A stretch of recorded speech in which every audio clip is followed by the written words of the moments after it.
সবাইকে নমস্কার।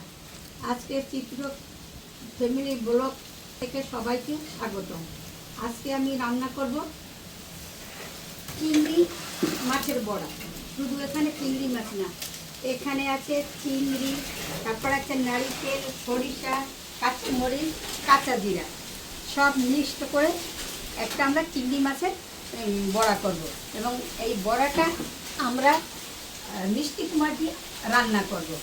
তখন আমি এখন শুরু করি কিভাবে আমি এটা রান্না করি, আপনারা দেখবেন। প্রথম আমি চুলাটা ধরাইয়ে নিই। এখন চুলোর উপর কড়াই দেব, কড়াইটা আস্তে আস্তে গরম হোক।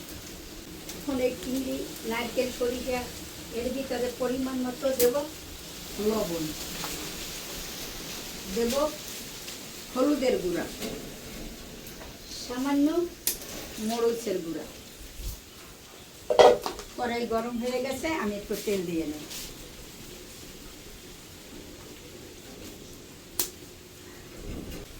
এখন এটা আমি ভালো করে মিক্সড করে নেব।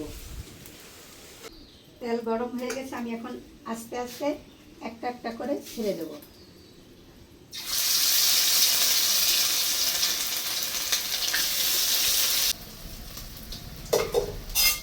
এগুলিকে আমি অল্প একটা ছিঁড়ে নেব। বড়াগুলো ভাজা হয়ে গেলে আমি এখন একটা পাত্রে তুলে নেব।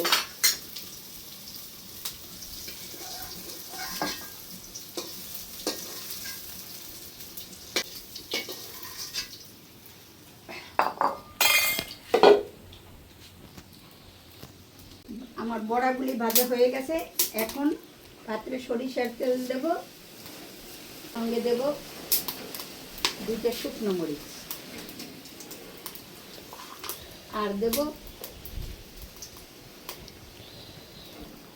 কালো জিরা। এখন পরিমাণ মতো লবণ, একটু হলুদ, একটু মরিচ, একটু জল দিয়ে এটাকে লেবেলেট করে দিয়ে দেবো।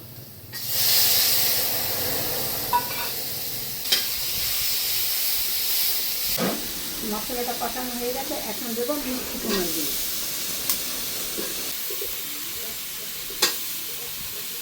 মিষ্টি কুমড়ো দিয়ে কিছু সময় নেড়ে চেড়ে নেব। মিষ্টি কুমড়োগুলো কষানো হয়ে গেছে, এখন জল দিয়ে নেব।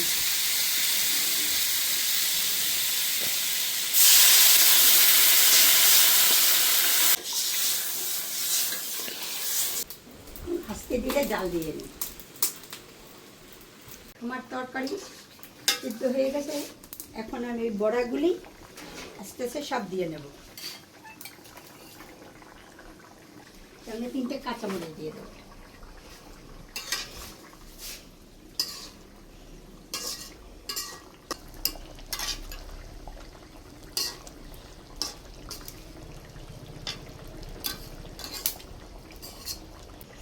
আমার মিষ্টি কুমড়ার চিংড়ি মাছের বড়া রান্না হয়ে গেছে, এখন আমি নামাইয়ে রাখবো।